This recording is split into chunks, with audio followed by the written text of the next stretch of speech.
What's up, YouTube? I want to make a quick video and I want to touch on a topic of why you should buy the Uglier House. This is for the people that are searching for a property or are thinking of home buying, right, in the near future. Hopefully this video can help you make a decision. I want to touch on the pros and cons of buying the Uglier House, right? So the first pro is that there is going to be less competition for that property. Reason why is because a lot of buyers, a lot of the people that are in the market, right, are gonna go for that house that looks picture perfect, for that house that has been staged, that house that, does look well. Even once you walk the property, you might fall in love with it. And obviously this is what you want when you walk a property, right? Especially because if you're going to be purchasing a property, you want to like the property. But obviously this means that this is going to have more competition when it comes to buying the property. For example, I'm working with some buyers in Pasadena, and we are on our third property. And just this last property, there were 23 offers. We came in second. Unfortunately, we didn't get the house, but it just shows you the competition that there is for these properties that do show well, the properties that are staged. And obviously they're gonna sell for more.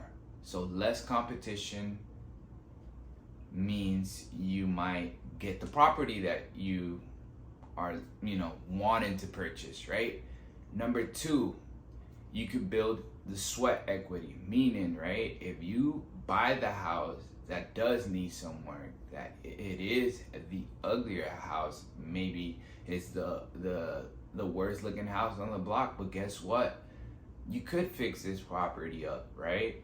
You could put money into it. It's not, number one. Also two, you're not dumping money to something that you're not going to see the return, because number one, you're putting it into your house where this is an asset that once you actually finish your work is going to be worth more. So this is what equity, you're building the equity in a sense. They call it sweat equity in the industry when you do the work yourself.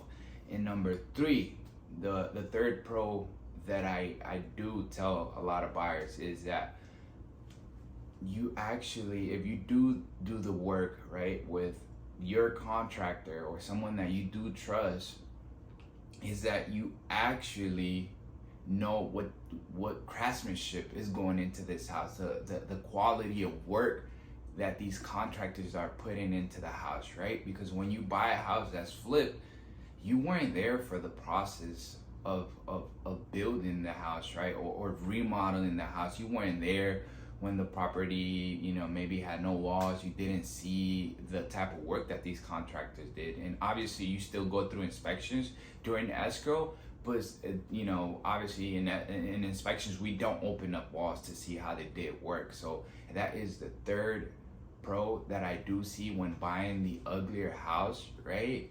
And when it comes down to the cons, and I guess this is what really pushes a lot of people away from doing these things, right, to buying the Uglier House, is dealing with going through the process of, number one, pulling permits, right, depending on how big of a remodel you are going to do to the house, right, pulling the paperwork, the permits, right. And number two, which is probably the biggest thing, and I honestly definitely feel for a lot of people, is dealing with contractors, right? Unfortunately, the contracting business, there's a lot of people that they're great trade people, but they might not be great business people. They might not know how to run their business efficiently, right? So timelines usually are not met with a lot of contractors.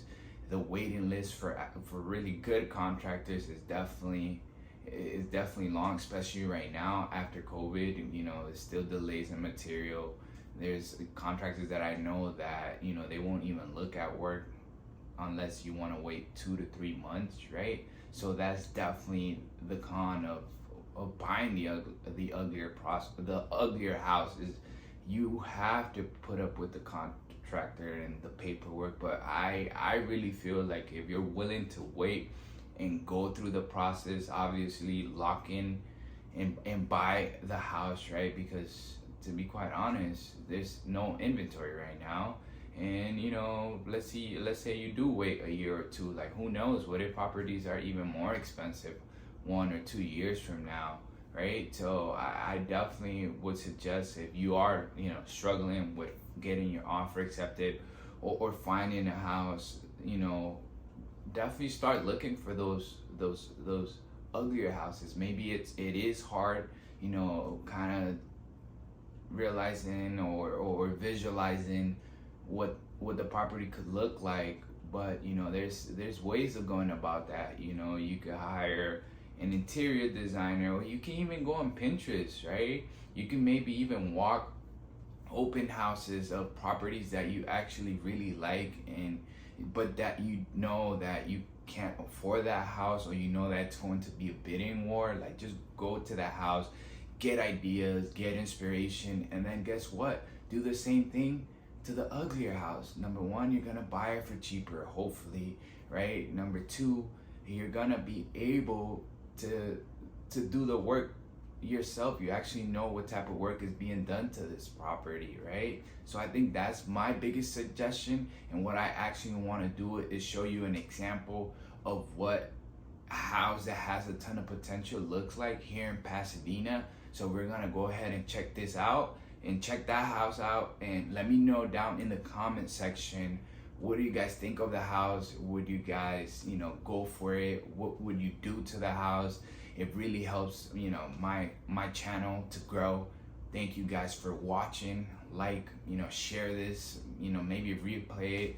Maybe you like certain things that I've said. Maybe ask those questions. It's pretty easy to get a hold of me. So I'm gonna, put all that information down in the description. Hope you guys having a wealthy day. Let's check out this light fixer. Great opportunity for any buyer. As you guys can see, the facade of the house definitely needs some painting. Maybe like a white, right? The roof definitely looks like it needs to be replaced, but only inspections will confirm that. As you guys can walk in, the first thing that you guys can notice is how outdated this property is, with the tile flooring. Definitely get some hardwood flooring in there. And as you walk to the rooms, they're actually decent sized rooms.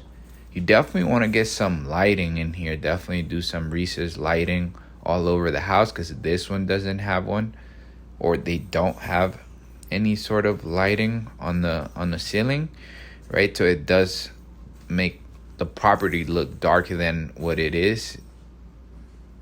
And as you guys can see, plenty of closets placed.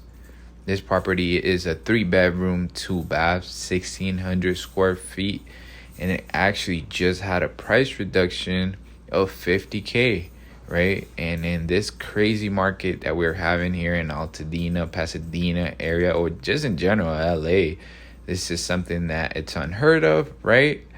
Especially with the size of the house. As you guys can see, we're walking to the kitchen. Kitchen is definitely a bit outdated. You definitely want to just maybe paint them. You don't have to get rid of them. They look in great condition. I love the beams. Actually, they give a ton of character to this back room. I would definitely figure out what exactly you'll do with this back room, because you do have a living room in the front, maybe a second living room, maybe, or a TV room, and then the front room just to read books and meet people that come over, right? And this is where you exit to the back. This property is on a bigger lot, 7,500 square foot lot, and it has a huge two-car garage, and you still have a pretty decent backyard. You have a side yard, so you guys can see. I honestly probably wouldn't do much to the backyard. Maybe just redo this, get a newer grill, and you'd be surprised what paint can do to this house. I believe that this property wasn't prepped to be on the market, and that's why it's affecting the sale of this house, because it's a great house. You know, concrete driveway, pretty nice space. Definitely for a buyer to come in and just, you know, get a good deal. Let me know what you guys think.